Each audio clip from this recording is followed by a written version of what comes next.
Well, hello everyone. Thanks again for coming to our poster presentation session, where we are going to keep discussing real-world impact and regulatory decision-making on using of modeling and simulation in different aspects of drug development.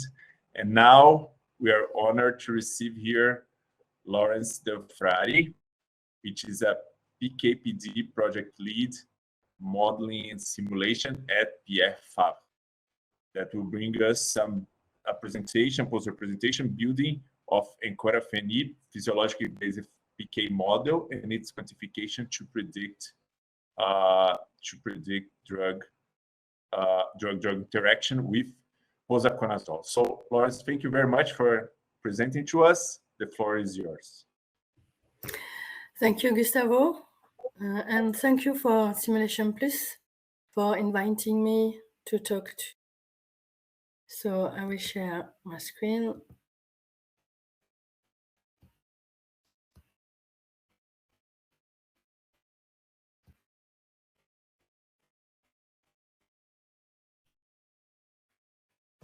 Perfect. Can you see my screen on the presentation mode?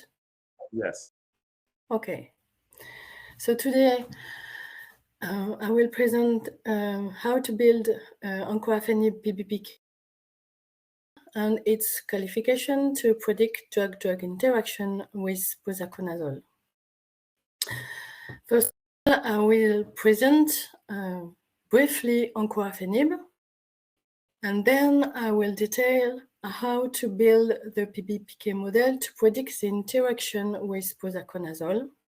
And this prediction were used to support the in different labels. For that, to build this PVPK model, in vitro and in vivo data were used. So data from early phase and data from late phase. And this, the development of this PVPK model had a specific challenge because Encorafenib has a time-dependent PK, and so the specific challenge was to predict the interaction after multiple doses.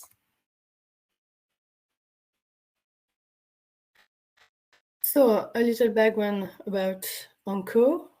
Enco is a BRAF kinase inhibitor. It suppresses the RAF pathway in tumor cells. Enco is indicated in combination with binimetinib for the treatment of resectable or metastatic melanoma, and in combination with cetuximab for the treatment of metastatic colorectal cancer. Enco is co-developed and co-marketed in partnership between Pfizer and Pierre Fabre. More details about Encorafenib elimination and in vitro drug-drug interaction. From the mass balance studies in the rat and in human, it was observed that about 5% and less than 1% were eliminated as unchanged drug in the rat mass balance study. And about 5% and less than 2% in urine and feces, percent of dose in the mass balance study in human. And so it can be concluded that the major elimination route for Enco is a metabolism. From in vitro studies, it was observed that the main pathway was, and then CYP2C19 for 17%, and then CYP2D6 for only 1%. In vitro drug-drug interaction study permits to observe that Onco is a reversible and a weak time-dependent CYP3A4 inhibitor, and also a CYP3A4 inducer. Since Onco is mainly metabolized by CYP3A4, a drug-drug interaction clinical study was conducted with Encorafenib and Posaconazole. Posaconazole being a well-characterized strong CYP3A4 inhibitor. So the study was conducted in healthy subjects. The subject received 2 single doses of Encorafenib, and the dose used for Onco was a subtherapeutic dose, 50 mg than 450 milligram, in order to anticipate a drug interaction with Posaconazole. The result for this clinical study, so regarding the AUC, when you observe the geometric mean ratio, you see that the AUC after co-administration are higher of 2.8 higher than the AUC with the single agent administration. And for the Cmax is 68% higher with co-administration than with single administration of Encorafenib of 50 milligram. So to predict the real life for patients, so with multiple doses of Encorafenib at dose, it was decided to build an Encorafenib PVPK model, and then to predict the drug-drug interaction with Posaconazole. Here you can see the entire process to do this PVPK model and the prediction of interaction, and then we will see the different steps in detail. So the first step is the initial model development, where in vitro data and study data were used. So for this initial model development, in vitro data were used, like recombinant CYP data for CYP3A and CYP2C19. It was assumed that the CYP2D6 can be ignored. Other assumptions were made in the development of the initial model, like Onco. It was known that Onco is PGP substrate, but Onco has also a high permeability, so it was assumed that we can ignore that Onco is a PGP because the permeability is very high.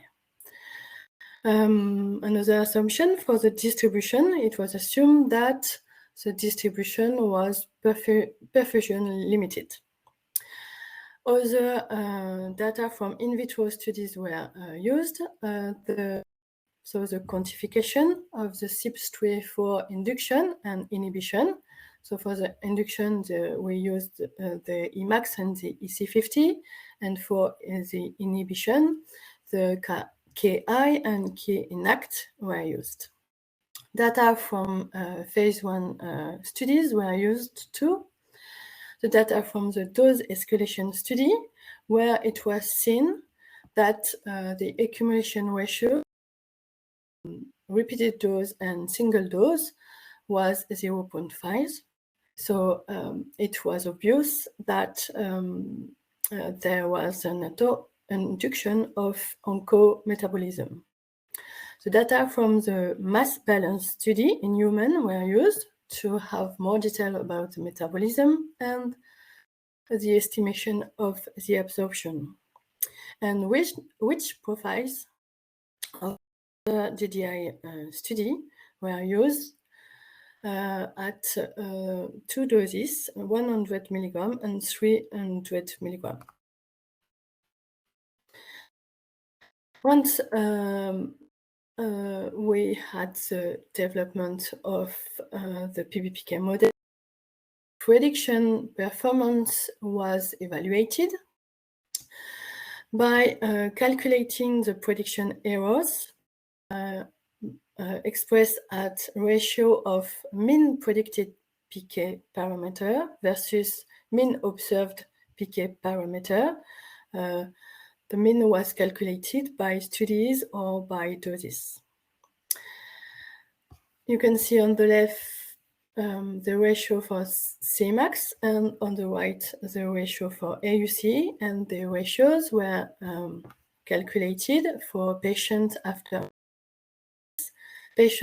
single dose and for healthy subject after single dose. You can see that most of the errors are in the twofold range, and so the model can be considered as qualified. But when you have a more closer look on the results, it was observed that auto-induction was underestimated and the food effect was overestimated.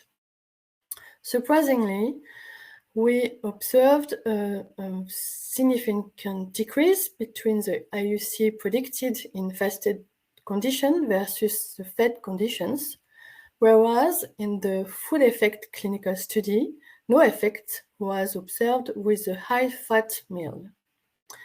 This was the absorption model because a good prediction was done for the absorbed fraction in fasted condition and fed condition. But it appeared that the parameters regarding the CYP3A4 should be improved. So, model refinement. To do the model refinement, information from PVPK model developed and validated on phase 1, 2, and 3 data were used, as well as information from the clinical food effect study. The following adjustments were done. Regarding the time-dependent inhibition, it was removed, and because on in vivo data, it was obvious that we have only seen the net induction, so the net induction could be considered as a mix of the auto-inhibition and the auto-induction. Regarding the auto-induction more precisely, it was decided to not use the dose effect, so to have just a negligible dose effect with EC50. Regarding the CYP3A4 metabolism, the KM was increased by estimating its value using in vivo data in order to have a lower saturation of the clearance. Regarding the volume of distribution, the partition coefficient were adjusted. And regarding the clearance in healthy subjects, the CYP3A4 and CYP2C19 were adjusted. The CYP3A4 and CYP2C19 for Vmax were adjusted by estimating their values using in vivo data. As I said in the in the previous slide, the information from the food effect clinical study was used, and also the information from the PVPK model for the adjustment of the clearance and the auto-induction. Again, the performance of the predictions has been evaluated, and you can see on the graphics for Cmax and AUC that the prediction errors, so the model could be used for the GDI prediction. So the step 3, the prediction of the drug-drug interaction with Posaconazole. For that, the Encorafenib PVPK model was used, and also the Posaconazole PVPK model. I will not detail the development of the Posaconazole, but for your information, this model was developed and validated using data from 5 studies in LC subjects with doses from 50 mg to 1,200 mg. Then the prediction of the drug-drug interaction. On the top, you can see the profiles of Encorafenib as a single agent administration, and on the bottom, the onco profiles for the co-administration. The solid line represents the simulations, and the points represent the observations. On the table below, you can see the ratio of the parameter with co-administration divided by for the single agent administration, the ratio for the observed parameters, the ratio for the simulated parameters, and the calculation of the prediction error between simulation and observation for Cmax and AUC. For AUC, you can see that the prediction error is good with a ratio of 1 point. For the Cmax, the prediction error is of 1.5. There is some over prediction, but this is a conservative prediction for interaction. To conclude, for the depth of the PVPK model, it was combined bottom-up and middle-out approaches were used because early phase and late phase data were used for this PVPK model. This PVPK model was validated and reliable for the GDI prediction. This model was used then to predict the drug interaction at therapeutic dose and regimen for Encorafenib. And then this model was used to simulate the interaction with other strong CYP3A4 inhibitors. All these simulations were used to support the recommendation in different labels. And this model was used to predict the GDI with Encorafenib as a victim. This work was performed in collaboration with Michaela Reddy from Pfizer and Vera Lukakova from Simulation Plus. And I would like to thank Michaela and Vera for the great collaboration. And thank you for your attention.